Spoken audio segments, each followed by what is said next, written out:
once I get to the top three positions, I'm going to about that. Excuse me. So I can start looking at it.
This month's meetup, and we'll probably have a few people show up, and that's fine.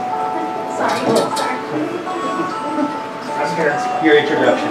Yeah. Please turn off your It sounded like Rico music or something. Yeah. So tonight we're going to be talking about how to sell your properties light and fast, and basically explain a little bit about our dispositions role. So to kind of give you a little bit of background on what this is. So after you get the property, get it locked up, you want to be able to sell it really fast and get the most for it. You know, you want to be able to make sure you make as much as you can profit-wise. That's the name of the game. And not only that, but try to make sure that you have really solid buyers, because you don't want to lock something up or have someone lock the property up and then it fall through.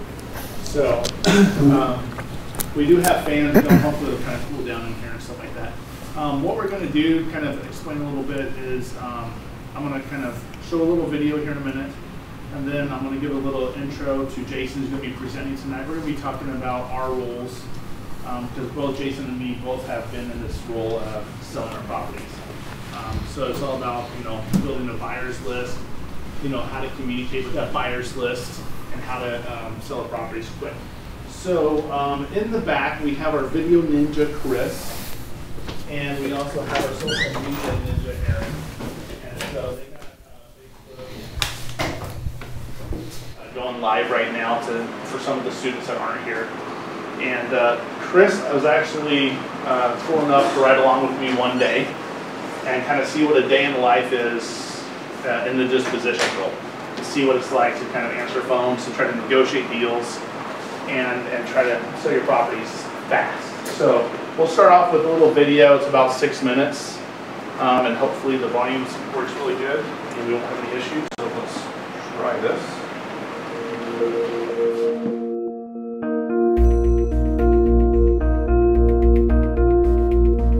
It's early in the day at the offices of Flip2Freedom and 1-800-FAIR offer. COO and Dispositions Manager Brandon Simmons arrives and prepares his day. So on my left-hand side, I kind of put in my intentions for the week. Then on the right-hand side is my to-do list. Kind of like everything that I need to kind of hit for the day. So one of the things I got to do today is we have a new employee, Liz, that just got hired yesterday. We're going to talk to her and kind of set expectations and goals, and she's going through training this week. And Rosie's our leads manager, so she's going to be doing the training, and we'll see how it goes. I'm going to go into the other room, talk to the girls real quick, and then I will bring Rosie in here privately. With a newly acquired property under contract, Brandon is also preparing to notify their buyer database of the new listing, which means a busy day for dispositions. In less than 10 minutes after sending out an email and text blast to buyers, Brandon's phone is ringing off the hook. Hello, it's Brandon. Hello, it's Brandon. Hello, it's Brandon. Hello, it's Brandon. Hello, it's Brandon. Hello, it's Brandon. Okay, so submit the offer at PhoenixWholesaleHomes.com. You know how to submit the offer online, right? I just get an offer in as soon as possible.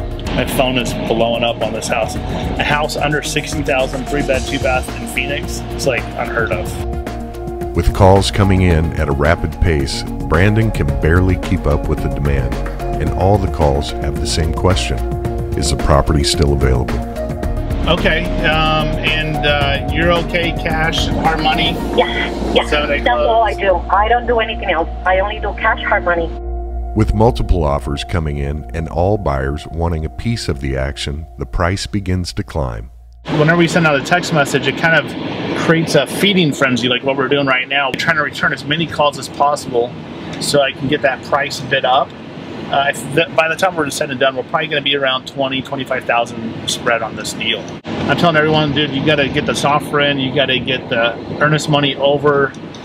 These are people that are willing to move quickly to get a deal done. So right now, I'm going to go and try to get a hold of our title people with some of our closings and see what's going on and see if I can stop by. And I usually try to stop by there once every few weeks or something like that, and maybe just make a present, say hi. And the reason why I stop by the title companies and stuff is because they're part of the team. Even though they're not employees, they really are part of the team. They help us get these deals closed. They help us push them, because all of our closings with our buyers are 7 days. So we don't wait 30 days. There's not traditional financing. It's cash or hard money, so they close quickly, but there's a lot of moving parts on the back end the title has to do something like that, short and sweet. Just stop in, check on a couple of closings. We got 2 that are gonna go this week, and see what else we can close and get locked up today. After a quick stop to title, Brandon heads to the newly listed Tonneau house. When you have a house that's free and clear, it's a little bit easier because they don't have the requested payoff. Sometimes you're waiting for a few days for a lender to give you the payoff statement. You still go through the same title process. You still pull title, get a title commitment, see if there's any liens or judgments or anything that's on what they call the Schedule B. The Schedule B is kind of like the prerequisites, the things that need to happen before you close. And so it's just less items that need to be cleared by title so they can get it ready to close. As soon as he pulls up, he notices he's not alone. Look at the house is swarmed, dude. Some of his buyers are already driving by the property and are eager to see the inside. We got multiple offers going right now. We're probably going to end up in the high 60s or low 70s on the price.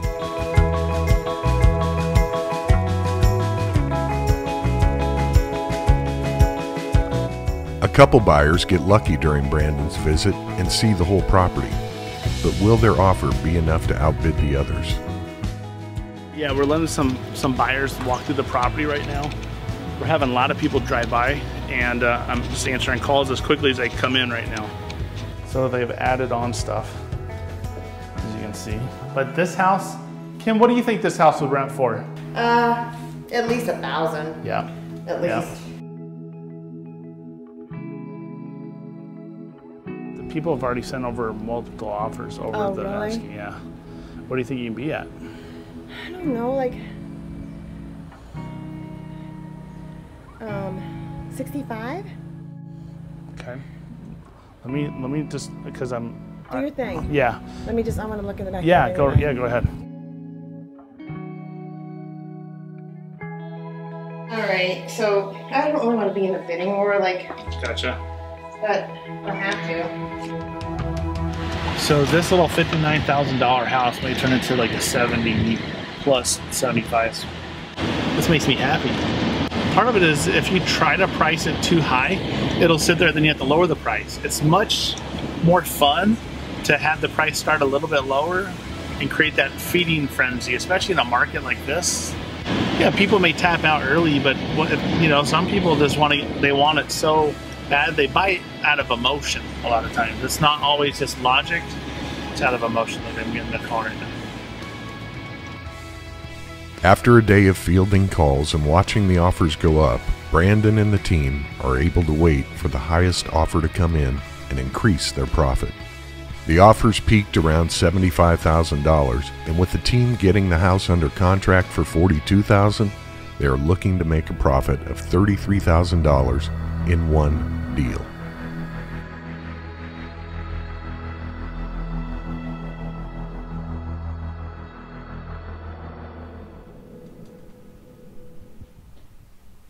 What do you guys think? Close the deal? Yeah, we closed it, yeah. We actually closed at 76,000, just for record. We got an offer last minute for another 1,000. What's the ARV? About 100. Maybe between 90 and 100. There's a lot of add-ons to it, so the square footage tax record wasn't correct. But it's a good rental house, stuff like that. And so what we want to kind of do tonight is kind of show you guys some behind the scenes stuff like that. Show you guys what we do to kind of evaluate properties, how we get the properties sold as quickly as possible, as many different avenues as possible too. Because the reality here is, like, you don't want to sit on a property, you want to get sold. It's great to get the property on a contract, but you don't get paid just by getting a property on a contract. You have to get it sold. So that's what tonight's all about. So Jason's going to be presenting for us. Jason is now, he's moved from our dispositions role. This is what he was doing for the last, since November, right? From last year.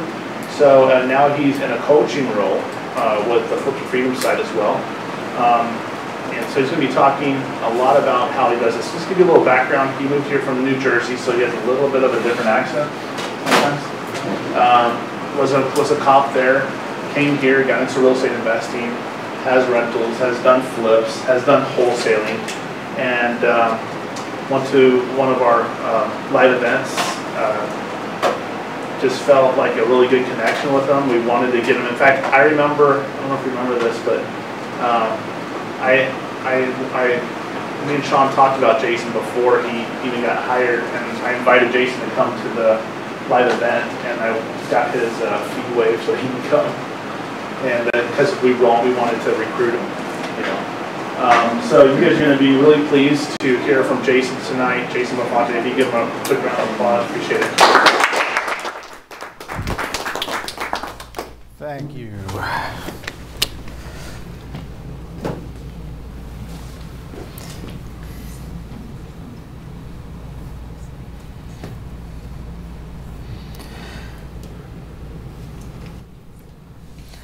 All right, so tonight we're going to talk about selling your deals lightning fast. Is everybody local to the valley here, or we have out of state? Any out of state people? No, everybody's local. So I'll key this into local. just a little quick background. We'll blow through this.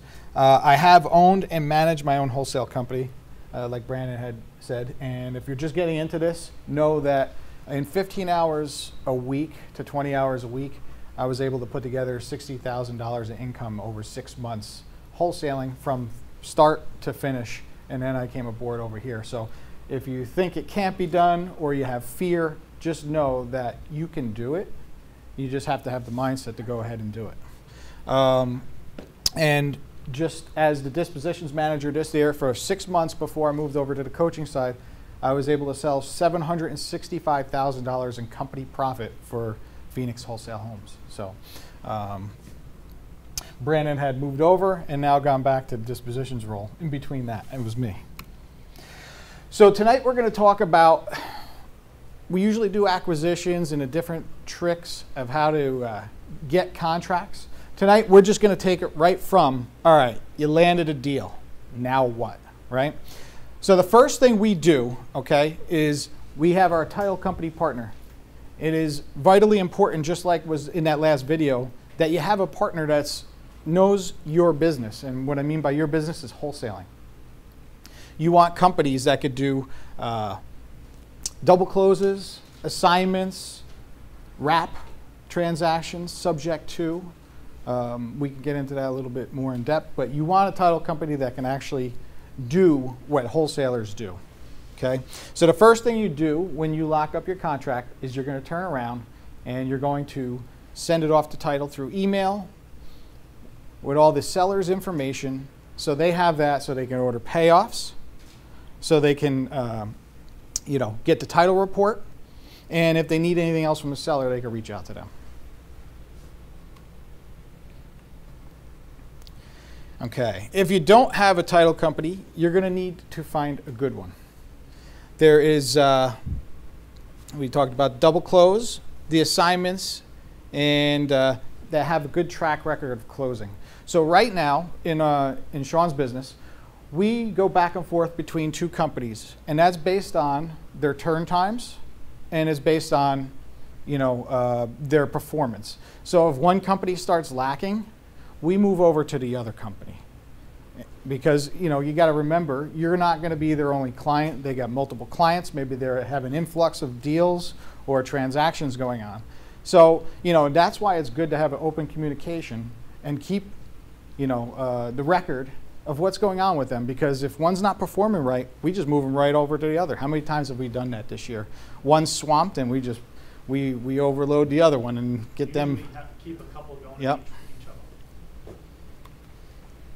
All right, so you don't have a title company. We're going to talk about different ways to get title companies, all right? So obviously there's meetups like this. You can go to your local RIAs, which is ASRIA out here, a very big organization. You can meet other local investors, find out where they're doing their business in title companies, right? We give out all the information here at this meetup alone. But you can find other title companies through other avenues, right? If you don't have those options, you could call title companies. Tell them, this is what I'm looking to do. I'm looking to do assignments. I'm looking to do double close of escrows.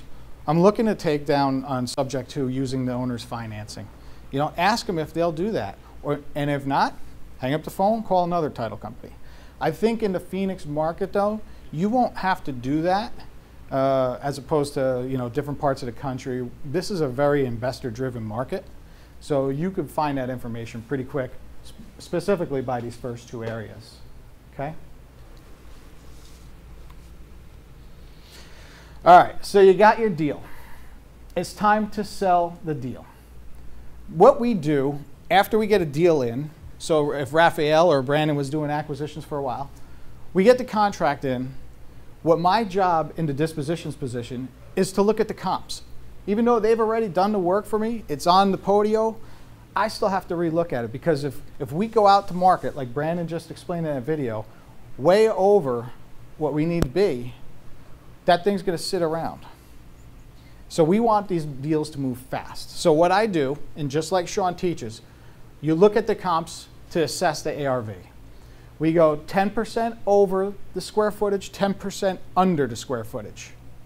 You want like properties. So if it's 1 story, you want it to be 1 story to 1 story, 2 story to 2 story. We want sold, preferably in the last 3 months. In Phoenix, you really should go by that because the deals are really moving fast out here. If you need to go out to 6 months, you can, but just remember, your investor buyers are going to need to sell that house. And if a comp drops off, because appraisers only go usually typically out to 6 months, they're going to know that, and they're going to know it's not a good comp for them to use for if they're fix and flipping it. And also, it's not on there, but we also go up to a mile out. You never want to cross major highways or roadways. So if the I-17 is on the left and your property's on the right and some of your comps are to the left of the 17 to the west side, do not use them. That is not a good comp, okay? Typically, you want to stay within the blocks, you know, big blocks like 75th Avenue and, let's say, Indian School. However, you could go over those roadways. But major arteries like the I-10, the 17, things like that, the 202, you don't want to do. If you have to, it would be a last resort.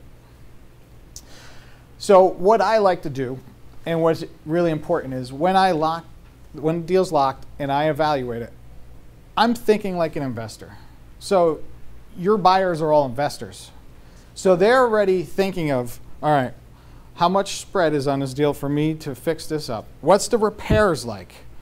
Is the strategy a buy and hold or a fix and flip? So you have to think like an investor. Your buyer pool is all investors, right? And if you don't do that, you're not going to set yourself up to win because, trust me, they're going to call you, they're going to hit you with questions from every which way. And if you're not prepared for the answer by thinking like them, you're not going to, you're not going to sell it to them. I'll tell you that right now. So the first thing I do after I think like that, to look at the spreads, look at the numbers, what's the rough estimate of repairs so we know to set the price right, is we figure out our strategy. So we're either looking at it as a buy and hold or a fix and flip. Okay, third strategy would be, is this a subject to, which is more of a buy and hold situation typically. I determined the current market conditions. So these are the market conditions in Phoenix right now. So we have under just about 20,000 houses, right, on the market right now. The average days on the market is under 70.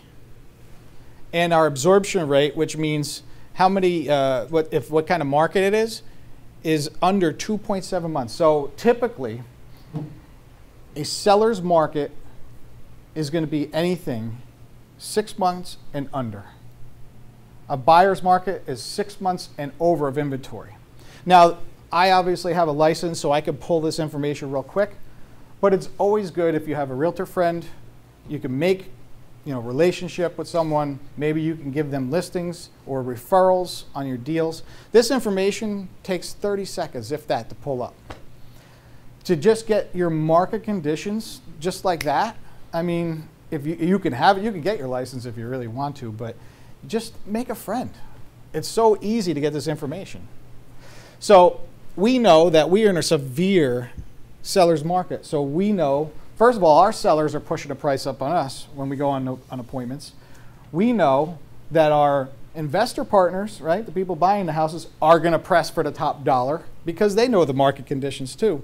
So that means that we're going to have to pressure price. So everybody's price is going up. So it's not only the acquisitions part, it's the dispositions part, and it's also our investors. The prices are going to continue to rise based on these market conditions. So once you determine your condition, is it a hot market? Is it warm? Is it cold? That's when you're going to decide, okay, here's what I need to do to set my price accurately so you can capitalize on the top dollar and make a quick sale. If you're not a licensed agent, you could get your property comps from any of these websites. I will tell you, Sean doesn't have a license or access to an MLS. He uses Redfin on every Monday morning meeting to go over to new properties. I will tell you, as an agent myself, Redfin is darn accurate. You can find pretty good comps with that one.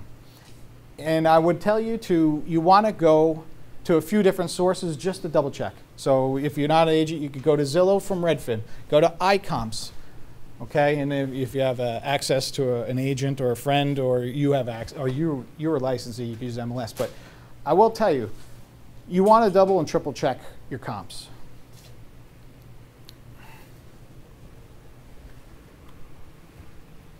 All right, so you set your price. It's time to market your deal. What we do here in this company is we get a VIP buyers list. Now, this is anybody that has bought a property from us in the past. We have allowed new buyers to sign up for it, but we are in the midst of making some changes to whittle that down, because we want people of action. We want, not the tire kickers, right? You get a lot of calls, but they just never. How many times do we get a call each week from the same person? They've never bought a deal in 6-7 months, right? And it's the same question every time, and they call every new deal because they're on that list. What I would tell you is create a VIP buyers list of people that have bought from you, or that are buying actively from other wholesalers and are active and serious. Because I look at it this way: the dispositions position is monumentally important to get that deal moved as fast as possible. And if I know that I have even 10 people that have bought, and I know they're ready to go, they know what they're looking for, they don't need to necessarily go into property, I'd rather give them the first look. Plus, they appreciate it. You build a rapport that way. So what we do, the first 24 hours, we give a text blast out to our VIP buyers list. That gives them a whole day ahead of everybody else. Now, if we use Call Loop for that program, it's a text blast program. If you're new or don't have a lot of money, you could just do it right through your computer through Google Voice. Just keep a spreadsheet of your best buyers and just start typing away. You can send a text message right through your computer on Google Voice. It's free. You send a link, you send a property information, and that's it. So the next step, we're going to email blast our entire list. So we have over 30-something thousand people on our buyers list. We do incorporate agents into our buyers list from certain regions in the city of Phoenix and local areas, because you never know where your buyer is going to come from. Maybe an agent is working with 10 investors. They don't even do retail sales except for list these investment properties. That was the question I was going to ask, is why do you think we hit the whole list? Because people are like, well, the house is in Mesa. Aren't we just using buyers that live in Mesa? This is exactly what you said. You never know where these people wanting to buy.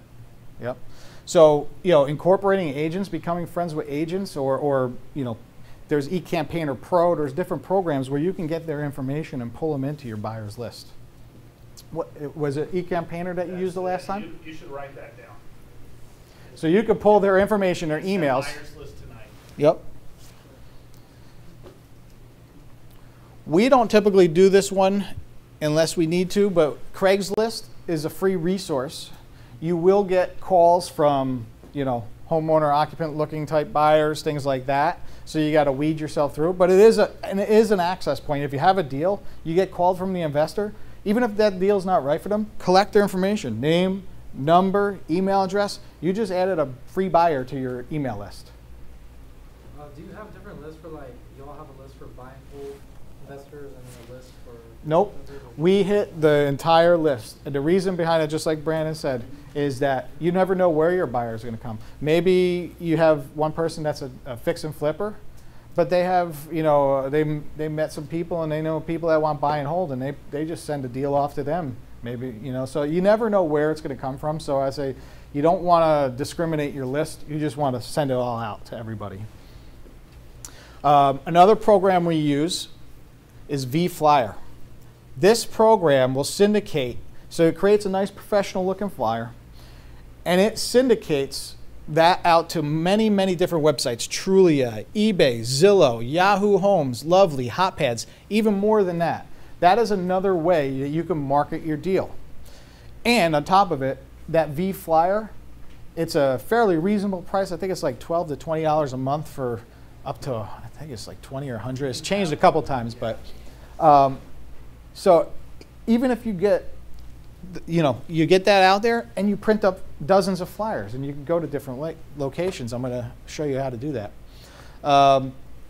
Bandit signs. So handwritten bandit signs. How many deals have you sold before I took over? I didn't do the bandit sign thing, but how many deals in the last year? I remember one particular that we were having issues trying to sell. And to me, it made sense. I don't know why the numbers weren't there. So I was like, throw some bandit signs out. So we put bandit signs out and the phone started ringing off the hook. So it does work. And Craigslist, as simple as it sounds, that works too. Like these are things that people are like, oh, it's tired, it's been done. It works. Bandit signs are also really great if you're in a rural area, because you have to remember your buyer pool. Let's just say you're out by Safford. Your buyer pool's going down, right? Phoenix is a big metro city. It's like the 4th or 5th largest in the whole country. But once you get further out, I have students that I coach in different areas of the country. One student put out 70 bandit signs for acquisitions and has already locked up a deal from that in just 2 weeks. And he said, how do I sell it? I said, well, where you're at, put bandit signs out. And then he just did that this week, and it was all, you know, handwritten bandit signs with the stake in the ground. Here you definitely want the stake because the ground's too hard, but you know, it's great for rural areas because you never know who's driving by. And then we do the 30-minute open houses, okay? Now, the thing behind the 30-minute open house is you want to give it time in your buyer's list. So if you put it out there, either on Craigslist, maybe vFlyer, or even to your buyer's list by text and email, you want to give it a few days. So typically what we would do with the 30-minute open house, we would set the date for 2 days ahead, and we would send it out. And then we send out a text blast with the location, time for that 30-minute open house. And what happens in those 2 days prior to, now you're going to keep doing that each day, and the morning of the open house, you're going to send it out to your email and your text. But what happens is you create a situation where you're going to have multiple people at the house. And sometimes you could have a seller that's occupied by the seller, so you know they don't want you coming over so many times. So you try to lure it into one spot. If you know you have a lot of interest, you may want to bring over a partner with you. Or you may even want to, see if you can get the seller out of the house somehow, get the key and just tell them you'll lock up when you leave. You just need you get your partners in there and your contractors. Just depends on your seller. You just have to read them really well. But what happens just like that one house, I don't even think Brandon was doing a 30-minute open house, and you create a little frenzy. And what happens is, once people feel competition, if this is something that they're seriously considering, they're going to pull the trigger that much faster. Because the deal is, you want to get this thing sold as fast as possible so you can move on to the next one. I will tell you, in marketing, your headline matters. And what I mean by that is, the job of the headline is not to tell all the details. The job of the headline is to evoke a response. And for investors, they want to know 3 things. What's the location? So if it's Phoenix, we put Phoenix. If it's Goodyear, we put Goodyear. They want to know what type of deal it is. Is it a buy and hold, or is it a fix and flip? And then the spread. How much equity in the deal? They want to know these 3 things. These are the things that get them to click on the text message on the pictures, to get them to click on the phone to call you, that gets them to look at that email and open that email up. Because you got to remember, if you're sending out 30,000 emails, you need to get a higher open rate. And if it's something that's, you just put something very vague, investor special in Phoenix, they're not going to open it. You're going to lose a lot more potential buyers that way. What are some examples of some headlines we've used? Well, I was going to say, you could add some exciting words like, we like to use like smoking deal, amazing deal, and easy flip. Brandon usually is a little more creative than I was. Holy smokes, Batman, 75K equity. I mean, I've seen it all, But you can add some things like that. But just remember, you need the big 3 in there, or your open rate is going to go plummeting. And I will tell you, pictures. You want to have that in the body, but you need the good, the bad, the ugly. The job that you want to do with your pictures is to be able to have somebody pull the trigger without even seeing the house. Would you rather, go show the house 3 times, or would you have somebody, I'll take it? I will tell you, when I was in this role, I sold 50 to 60% of our houses sight unseen. That's the kind of buyers you want. And if you're detailed enough with your pictures where they can assess it, and they know this is a hot market, they know there's other competition, you could sell it that much faster.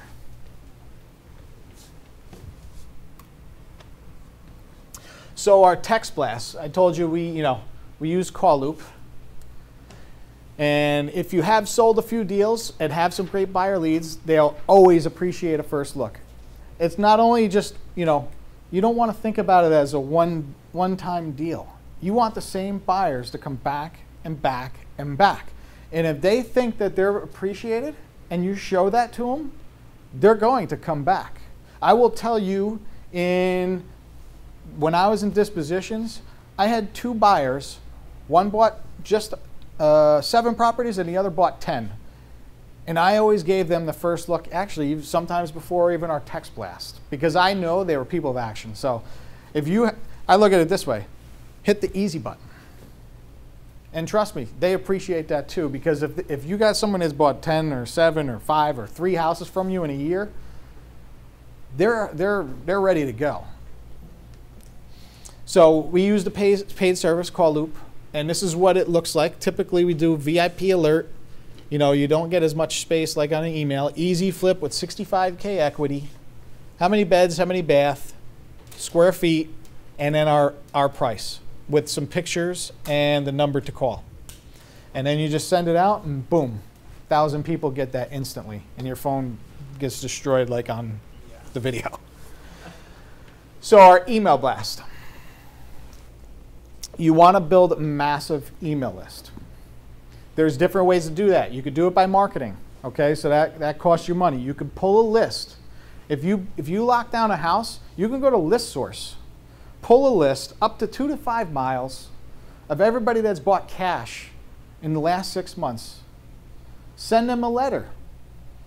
Let them know. If you have the property, print up a V-flyer or a flyer that you just make on your Word program. Send them the flyer. Even if that deal isn't right for them, guess what? If they call you, you get their information. The big 3. Phone, email, name. And you can ask other questions too. Where are you looking? Things like that. Personal connections. Now, I will say that most people are always afraid. So you lock up a deal, right? You have a deal. But you never ask the people closest to you. And you always say, they're not looking for an investment. But your friends and family and anything in between, you don't know who they know. You only know your sphere. You could just call them up like, hey, just so you know, I'm buying this house. I need to get it sold. I'm selling it off for an investor. This is the equity. Do you know anybody? I mean, so many times, I don't even think people even think about this because it sounds so simple that it shouldn't work. But you don't know who's in everybody's sphere. You can have cousins that, oh yeah, my good friend's an investor, or, you never know. So if you're new or don't have a big list, I would definitely start there. There's no doubt about that. Facebook, there is and that's a free one, so is Personal Connections. Facebook, there's Wholesaling Houses full-time with Alex Youngblood. You could sign up for that. It's a free, he just has to accept you in, but it's a free, you can post your properties on there. You could go to your local RIA. Same thing again, folks. Print up your flyer. Dozens of them. Go. Just start handing them out. You have to shake the tree. If you shake the tree, the fruit falls out. Real estate agents, another thing. If, like I said, you can either pull a list in and pay for it like eCampaign or Pro, or you look for a local brokerage that's a big brokerage and just go there. Ask the front desk person, do you know who works with investors? And maybe there's only 2 or 3 agents in the whole thing, but you start getting in touch with people and you send them your deals. I'm sorry, Jason. On the RIA part, I was going to let you know if you put free or paid, because you can show up and just do like the Meetup and hand out your flyers, but they also have a service at the Azaria where you pay and they'll send out an email blast to all of the people on their list for Yep. you. Yep. So that's very helpful. And as RIA is actually stepping up their technology, I've been getting text messages lately with when there's a new wholesale property or buy and hold property. They've been texting lately. Also, I will tell you about Azria is they don't just meet once a month. They meet 4 times a month in the different, there's a subgroups. So don't think it's just, oh, well, I only get one shot. You get 4 bites of the apple there. You could join these other subgroups and bring your deals. The Phoenix Real Estate Club is really good. They have I want session, so you can bring properties that you want to sell and talk about. I already talked about list source. I mean, you could go to the courthouse steps. There's people dying to buy deals down there with your flyer. I mean, there used to be a show with some of the biggest wholesalers in town, right? Phoenix Property Wars. Like, these guys are still down there. I talked to John Ray. He's down there every day, his partner's down there. They're looking for deals for their people. Bring your deal there. Bring the flyer. Create a relationship while you're there, too. It's not just one way. Like, be like, hey, if you're looking for deals, I got this deal. Let me know if you have a buyer. Because what happens is they're going to say, oh, maybe I do have somebody for this. And, maybe they want to, add a couple thousand or whatever their fee is to their buyer. But you just made a friend. They didn't even know you were showing up that day, and they got it. You have a deal, right? It's a real deal, and they're going to make a few bucks too. And obviously meetups like this and bandit signs. Yeah, that's a nationwide vendor. Yep, it's a great access point for education, and also an access point to meet other people in the same mindset. What is that? Bigger Pockets. And they have tons of podcasts, just like Sean does, free. You can listen to them all. Actually, Brandon's buddy, Dave Goodmanson, has been on a couple, right? Right here in Phoenix, big investor. So when we send our email blast, here's 4 different websites that you can use. We use GetResponse.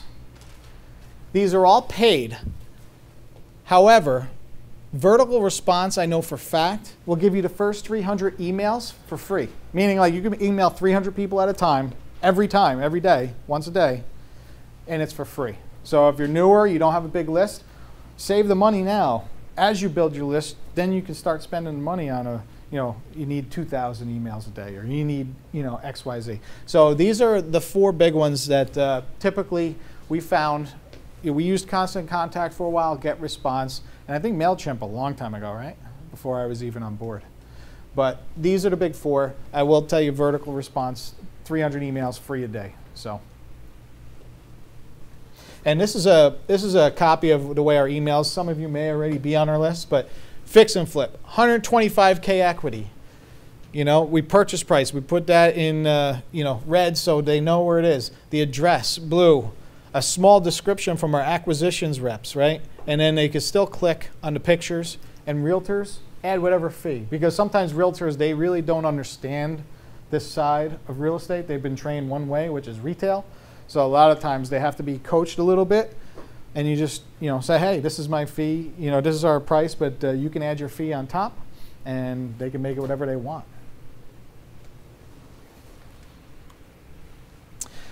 I will tell you, so your phone rings.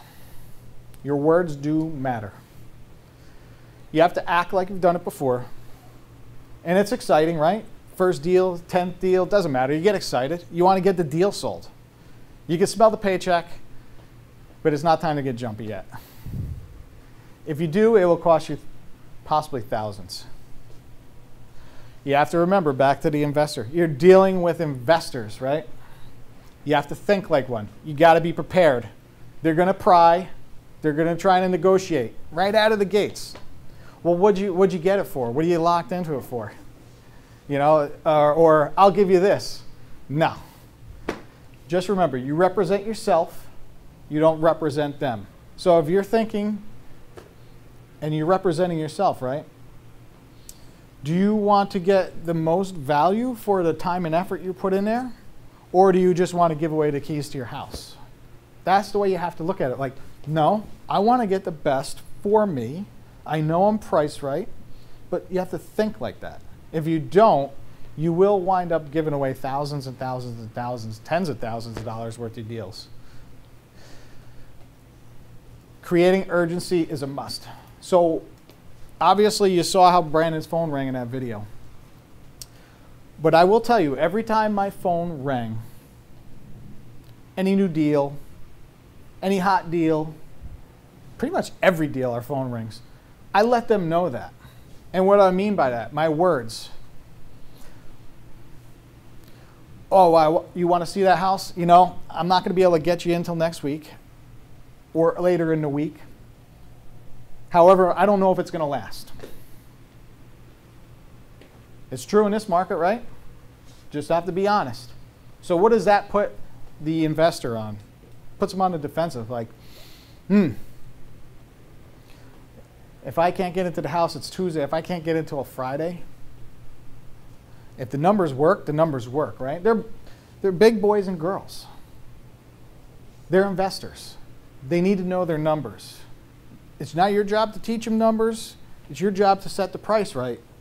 But that's their business. Your business is to sell your property as fast for the top dollar. So I will tell you, I let them know how much action I'm getting on a property, because the creation of urgency gets them to act that much faster. And just like I wrote here, if they want to see it, listen, my schedule doesn't drop at the top of the hat. I got a lot of things going on during the day, right? Even if I could get in there tomorrow, I typically would wait another day, even if it was a vacant house. And that was my words. I can't get you in today. I can't get you until this day. This is one of my first availability, but I don't know if it's going to last. I just shut up from there. They make their own decisions, not me. And here's the idea behind that. If you schedule the viewing with them, let's say 3 days out, it gives you time in between to field more calls. It gives you time to get another buyer in. You might get another buyer after you blast it out the next day again that says, I'll take it. What do you want to do? Do you want to go show the house, open it up, go spend a half hour or 45 minutes, drive to the north of the valley? In this valley, I don't know, I've never been anywhere where rush hour was at 2 o'clock to get across town, but back where I'm from, it's 5. So anyways, do you want to get in the car, go, and open it up, or do you want somebody, I'll take it? So if you give yourself some more time and you keep creating the urgency with all the calls that are coming in, you could sell it without them even seeing it. Okay?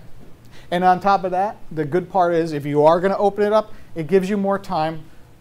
If it's a lot of interest and people want to see it, you tell them, well, by the way, if it does make it, I am going to be opening it up for another investor on so-and-so day at so-and-so time, so see if you can make it. You give them a little advance notice, so you almost create a mini open house.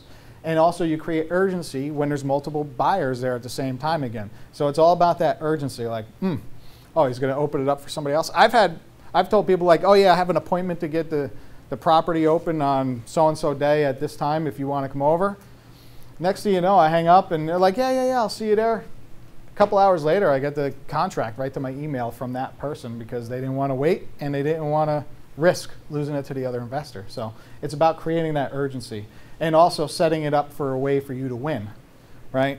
I look at it as, I don't want to be at the beckoning call. So that's why if I set something up that works for my schedule, because obviously in dispositions, we're going to go over the juggling act later between sellers, title companies, your buyers, but you don't necessarily have all the time, especially in, with Sean's company, how much volume we do. So always, always, always, always. If they ask you what you bought it at, put it back on them. I would tell them, I'm not disclosing it to you. It's not your business. Does the price work for you, or is it a deal for you or not? Because they're coming to you, they're attempting to pry again. I know that sounds a little harsh, but they're attempting to pry, they're attempting to negotiate. But if you put it back on them, they know their numbers already. They know if it works or not. So if they're asking you that, means they're interested. Oh, what'd you get it at? Or, I'll give you this price. They know their numbers. Put it back to them. It's not their business what you bought it at. You spent money on marketing. You spent your time on it. I mean, heck, I don't even want to share what our deal cost is at times based off of marketing. So they don't know what your business is and how much you're spending out there, right? You could be sending out 10,000 flyers or you could be sending out 1,000, but that's your money. That's not their money. So they don't care. So put it back on them. It's not, I'm not going to disclose it to you. Do you like the deal or not? Because then you're asking them a question, an open-ended question. And they're going to go back to thinking about making a buying decision, right? Yeah, it is a deal. I'll do it.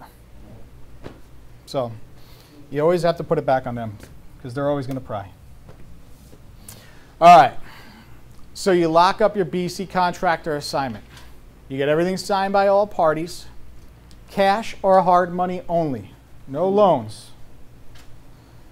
You send that contract over to title, and you do not stop marketing that property until the earnest deposit has been delivered to title. Earnest is only wire or cashier's check. No personal checks. Because what happens is you're going to get burnt that way. They'll cancel the check after buyer's remorse the next day. I will tell you once in a while, and here's another little trick, we do let people submit contracts once in a while, subject to the walkthrough approval. And the reason why we do that is they still have to go deposit their earnest money to title, even if we couldn't get them in there till a later date, but they're already committed into the property. When their money's there, their contract's signed, and they just wanted to go do a quick walkthrough, even though we could, you know, obviously if they walk through and it's not for them and they cancel, you know, their money's refunded. However, it really takes a lot for someone to cancel, especially an investor, unless there's something like completely that they didn't even know, like the roof's totally busted or the air condition and they didn't see it from the pictures or, you know, things like that or when they drove by. So I will tell you, you don't want to make it a big part of your business, but once in a while, you know, get that deal sold. Let it go subject to the walkthrough approval. But make sure they put their earnest money in, that allows them, and they're already committed into the deal. How much time do you give them to put in their earnest money? 24 hours, but I will tell you, typically, if it's the first, if it's in the morning, we want it there by 4 p.m., 5 p.m. that day. We want it the same day. If it's, obviously if it's 3 o'clock in the afternoon, tough chance maybe to make it to the title company, but we do not stop marketing. I always say, can you have it in there by 10 or 11 a.m.? Because that way, you know, sometimes they gotta wait to get to their bank and send the wire, but Yep. I usually don't have any issues. What usually do you have your buyers deposit for earnest? I'm sorry? What do you usually have them deposit for earnest? $2,500? So what our contract is $2,500, non-refundable, obviously, unless there's a subject to the walkthrough.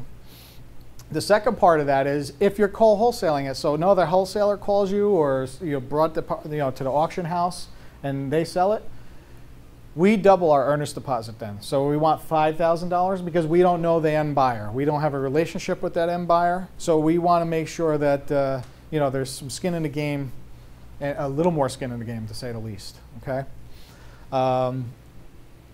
You always want to close your deals as fast as possible, 7 to 10 days max, if you can. That all depends on title.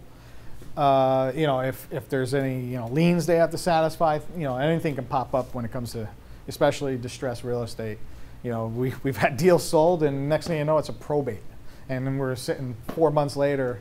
So you just have to, the situations like that, you just have to stay in contact with your seller, stay in contact with your buyer. Stay in contact, make sure title is doing what they need to do. And if there's attorneys involved for probate, things like that. But if your contract, and that's why in the beginning I said the first thing you do is send your contract to title, because if title's already working on that, say you get that thing sold in 5 days, another 7 days, 12 days to a check instead of, let's say retail real estate, 30, 45 days before your check's coming in. The velocity of your check gets you that much faster, put more marketing out, get you paid, you can go do what you need to do with your family, pay your bills. So the velocity of it is very important. And most of the time investors, unless their money's tied up on a deal, they're willing to move pretty fast. So you want to keep that going. And the other part by the 7 to 10 days, and I will say this, is it gives less time for sellers to react. Maybe they have remorse for selling now. Buyers to have remorse for buying. So if you get that thing closed as quick as possible, it eliminates some of those X factors. Now, I will tell you, it does happen. Sellers don't want to sell at times and things, you just have to do the right thing, assess the situation, find out what's really going on. We do, at times, post-possession. We'll hold back, so we just tell the sellers, hey, you know what, you need an extra week or 2 weeks? No problem. We're going to hold back $5,000 to $8,000 of your proceeds at the title company. It gets held at title. We'll do a post-possession agreement. We'll still close on time. So you get your money next week, right? And I don't know if you've ever had pushback from a seller. Oh, no, I don't want like 99% of my funds or 95% of my funds next week, and then it's held at title. No problem. I've never had anybody push back. So if they find out, you got to talk to your seller and find out what it is that's holding them back if they start having seller's remorse. And you don't want to get yourself jammed up, and not do the right thing, but try to understand them first. So maybe there's always a solution, and sometimes the solution may be to break apart. Usually it's about something else. Usually they don't have enough time to move. Usually they need money to move. Usually, you never know. So those are the big things. All right, so it's closing. I talked about the big juggling act. During the process, you got to stay in constant communication with your seller. Let them know what's going on. Let them know the title company is going to be calling them for information, for payoffs, for other things. Because if you go dark on your seller, a lot of times our sellers go dark on us. You gotta figure out a way to stay in touch with them. I've had sellers that didn't answer me ever, but they certainly answered Raphael back there or Brandon, because they had a rapport with them when they did the acquisitions. Whatever you need to do, if it's a text message, I had sellers that would never answer the phone for a phone call, but they would certainly answer a text like that. So figure out your seller, but stay in touch. And it could be just a few line communication, like, hey, just so you know, we look like we'll be closing next week at this time, or hey, title company is XYZ title officer, they'll be reaching out to you. You want to stay ahead of them just a little bit, because if you go, we got the deal, I'm done with the seller, your job's not done with the seller. You got to stay in touch with them, because sometimes you're going to have sellers that you're going to need to pull by the hand and drag them across the finish line. You're going to have sellers that, like I said, that may start having objections for selling. I don't know why I'm selling, or I need more time. So if you stay in touch with them, they'll communicate more easily with you as well. Title companies, just like I said before, sometimes we flip back and forth depending on the title companies. You have to email once a week at minimum. If you have deals with title companies that aren't even sold yet, stay on top of them once a week with a weekly email on Monday mornings. It could be deal 1, deal 2, deal 3. Hey, I just want to look for an update where we're at with these properties. Because if you don't, they start, like I said, it's human nature. We start looking, I got these deals closing next week. I got to get to those that aren't even yours, right? Or, title got busy with I got to start ordering title reports for all these new agent deals. And you have to stay on top of them, because when they send you back that email with, we need this on this one, or this one's ready to go, it's online, or hey, just so you know, title report just came up on this one, payoffs ordered on this one. This way, I would say a minimum once a week. If you have a deal in escrow, you want to just send an email out Monday morning looking for an update. And you must communicate with your buyer and keep them committed into the closing. And what I mean by that is set the expectation. We're closing in 7 days. It's on the contract. Money needs to be at the title company, within 24 hours, typically with cash or hard money before closing. Docs need to be signed typically the day before in this. I mean, we've had it where people sign that day. However, you really want them there before, so the money's there, and tomorrow, the next day, the title company's recording it. So it's a big juggling act to keep these three in line, and you have to do that in dispositions and selling off your deals. Even a company like us, dispositions handles all three of those after the acquisitions, like I said, unless you need somebody to step in. And I will tell you, it gets overwhelming at times, right, Brian? Yes. There's been times where there's 10, 20 deals on the board and pulling your hair out. But we've never had to show up to like tenants or have sheriffs call to try to yeah. So it's a big juggling act. Finally, it's payday, but your job's not done yet. You want to create an investor buyer that will come back again and again. You let them know. Call them up after the closing. Just want to let you know, thank you for doing business with me. I'm going to put you onto my VIP buyers list. You'll get 24-hour looks in advance. You send them a thank you card that you sign. We do that on every deal. And you know what? It could be like, you want to send them a little gift. We send movie tickets. We send, Starbucks gift card. It doesn't have to be anything expensive, $5. I could tell you, on deals that we've made $50,000 or $60,000, we send them movie tickets, and I've gotten thank you notes and thank you texts and calls back like, oh, that was really nice. Thanks, I appreciate it. It's like, oh, thank you, So you want to create a buyer that's going to keep coming back and again. And if you do simple little things like this, a thank you card will take you 30 seconds to fill out and sign. Or you can, I've had them made from, Vistaprint, and it already had the verbiage on it, and I just signed the card and put it in. Make it easy for yourself. But you want to do that. These are your customers, so you want to treat them like that. Is there any questions? No. Any questions in regards to the dispositions from start to closing at this point? How do you decide between a double closing and just assignment? Good question. So what we do here, if the profits $5,000 or under, we do an assignment. Over $5,000, we do a double close. And the reason for that is, especially on the bigger spreads, you don't want the sellers necessarily to see the bigger spreads. They're going to start questioning, what's this? The buyers, they'll start trying to renegotiate again down. If they see, oh, you're making this much on this deal, like, no, I need to be here now. No, you signed a contract. Your earnest is at risk. If you don't want to move forward, you're going to lose your earnest. I will tell you, it depends. Have we gone over 5,000 with assignments? Sure. But you have to know your seller and you have to know your buyer.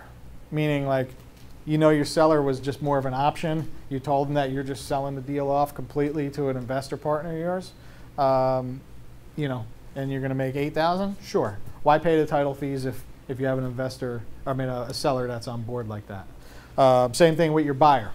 You worked with them a few times, or you have a relationship with them. Hey, just here's the assignment. Our assignment contract actually doesn't have the assignment fee on it. Our assignment contract has the purchase price for the buyer. So if the purchase is $100,000 and it's really an $8,000 assignment, they don't see that it's $8,000 to Terry's Real Estate. They just see the $100,000. They'll see it at closing on the HUD. Everybody will see it on the HUD, but it just keeps it off of their mind instead of seeing it up front. So that's what we do with our assignment here. Any other questions? Yeah, with the double close, the buyer can still see the spread, right? They'll see it at the end for funds going to you, the seller, because obviously you have your AB, Right. and then you have your BC. So they're going to see the difference. So there's no really way around that then? No, there isn't, but typically, I have to be honest with you, I was really never questioned on any BCs on what we made. Because, first of all, maybe they don't even know that maybe we have 20 grand earnest on a deal. They don't know that, But I have never been questioned from any investor in 6 months, 7 months. That these days too, if it's a good deal, investors don't care. Yeah. They just don't. Yeah. Yeah. It's such a hot market that, trust me, they're doing it on the other side too. If the comps are 170, they're pushing it up to 179, maybe even 180. They're pushing the limits too. So you got to remember, our sellers are pushing the limits on us in the wholesale business. So we're pushing up obviously too. However, they're pushing up on the other end. Everybody's getting pushed up at the moment. I wanted to add to that. If you do come across an issue where you have an argument and they're like, well, you're making so much on this, there's a lot of expenses on the wholesale side of things that, fix and flippers would just do strictly fix and flip don't realize there are. I mean, there's a ton of money that goes out into marketing, operations, logistics, and all that stuff. So, I mean, if it comes down to that and having that conversation, you don't have to, not necessarily get confronted with, but, defend your work. There's a lot of money that was invested into marketing, and in order to get this deal with 50K spread, we had to drop 25,000 into marketing to get that one deal. And, stuff like that. And after a conversation, and really laying it out, you can, still have a good buyer for the next turnaround and not necessarily have a, sour taste. Yep. Yep. Yeah, that makes sense. For sure.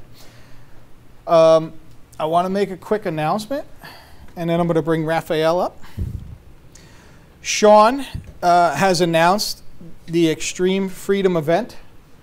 Anybody that wants to get educated, obviously once a month, we've been doing this for a long time now, but his Extreme Freedom event is October 19th, 20th, 21st, and 22nd, and this is like a VIP day here, so the 20th, 21st, 22nd. The tickets start at $97. I will tell you, if this is something that you think may be for you, if you think this is something that, or you've been doing this for a while, this event is a great place to go and re-educate yourself.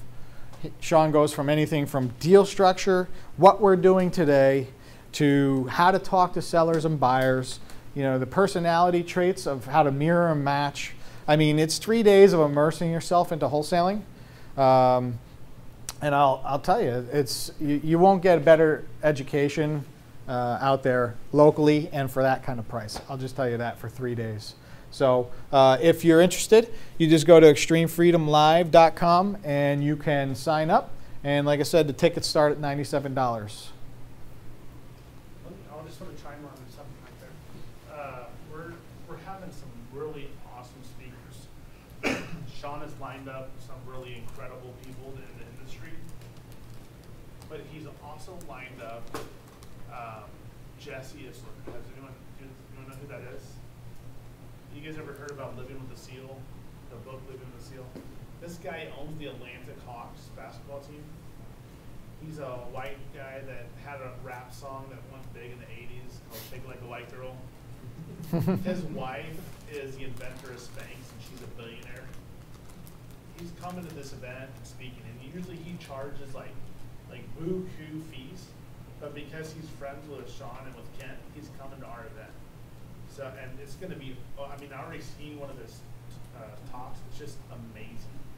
So just that alone, like, I would pay like quadruple that, because he's like motivational, like intense. Like you have 40% more inside of you that you can always do more. Like he was talking about how he did like pull up. The Navy SEAL holds like the world record for the amount of pull ups done and stuff like that. That he paid to come live with them for 30 days. And he talks about all this stuff. It's crazy stories. So it's going to be really awesome. Is Kent there too? Yep, Kent will be there. Pat Precourt, Justin Colby, who's in town here as well. I know we're still working on some other speakers. A few people that have been on podcasts are interested in coming out as well. But it really is a great educational event. And I would highly suggest it if you want this to be part of your lifestyle or living or even part-time. Just 3 days to spend for yourself, to educate yourself, you can never beat that. I want to take a moment now real quick before we end up, and I know some of you have already met Rafael Cortez. He is our acquisitions rep. We have actually started a process of helping people grow with them and doing joint venture deals. We've been obviously doing joint venture deals for a long time. But Raphael and Brandon have gone out on appointments and actually locked contracts for wholesalers that are just getting started or even just a few deals in to assist them. And we have a video here of a deal that just closed. Was it last week? Of a wholesaler that found a good lead, didn't necessarily know how to work it so good, but Raphael came in, was able to help him. And how much did he make on that spread after the split with us? Close to $9,000. $9,000. Yeah. His strategy for the deal was about 5K spread total, and we bumped it up to what, 21. Yeah, and then the closing costs and all that. Yep. So we ended up netting about close to $9,000. So if you're getting leads and you're not necessarily so sure what to do, I'm going to bring Raphael up here in a minute, but I just want to show you this quick tutorial of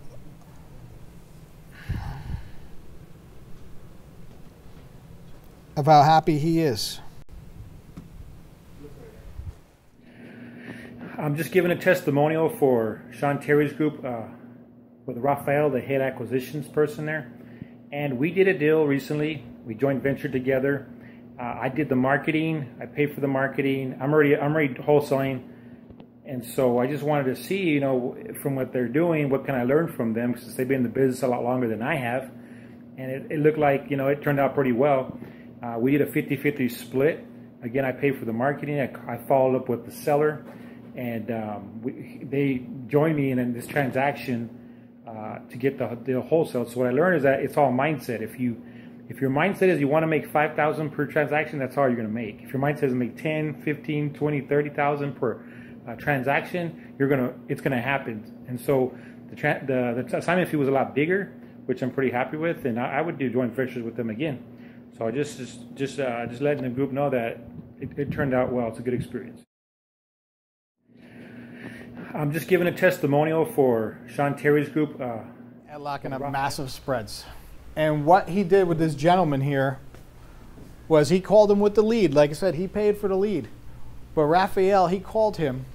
Raphael helped him vet through the deal. So he not only, got the deal locked up, but he helped him vet the deal, make sure it was the right deal. There was more spread. Then he found out. So what I'll say is, Let's get that out of there. And what happened was Raphael vetted the deal, showed him that he could make a lot more than $5,000 on this spread, went on the appointment with him. So he was on the appointment together with Raphael, and he was able to show him what Raphael does in the appointment, and he locked up a $20,000 spread. Now, there were some different costs and closing costs and lease back. However, all said and done, $9,000 was the difference. So $4,000 more than he would have made just going there by himself if he locked the deal. So if you're interested in, bringing the master on board for a couple appointments, even, so you see how he operates, I will tell you it'll be worth its weight in gold. And I just want to bring up Raphael now.